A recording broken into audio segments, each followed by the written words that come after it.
Issue है जिसकी वजह से लोग थोड़ा परेशान होते हैं, दैट इज कंजेशन, पेशेंट्स का रश। लेकिन जो ट्रीटमेंट किसी पेशेंट को यूके में या कहीं पे मिल सकता है ना, वो न्यू हॉस्पिटल में मिल रियली सकता आर यू? अब ये देखें कि ये बड़ी इन्होंने एक अच्छी बात की है कि जो ट्रीटमेंट लंदन में होता है। अब मैं आपसे क्वेश्चन तो कर सकती हूँ लेकिन करूंगी नहीं, है। अभी आप करें। हुकूमत तरह उनकी है, वरना मैं पूछती लोग इलाज कराने पे लंदन क्यों जाते हैं अगर लंदन के सारे इलाज यहाँ पर हो सकते हैं।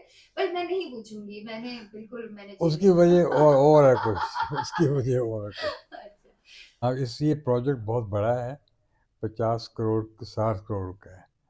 तो इसके लिए हमको हेल्प चाहिए होगी फंड रेजिंग की। तो वी विल लुक फॉरवर्ड कि इंशाल्लाह आप कर इंशाल्लाह, कर सकें तो वी जरूर विल जरूर अप्रिशिएट जरूर। इट। मेरी फाउंडेशन में तो मैं फंड्स नहीं लेती हूँ। मैं अक्सर लोग मुझे कहते हैं, मैंने आपको पता है अपनी फाउंडेशन में आज तक फंड रेजर नहीं किया। हालांकि आई कैन, इनको पता है कि मेरी कितनी फॉलोइंग है और मैं बहुत फंड्स ले सकती हूँ, लेकिन मेरी हिम्मत ही नहीं होती फंड रेजर वाले। बट आपके साथ मैं जरूर काम करूंगी।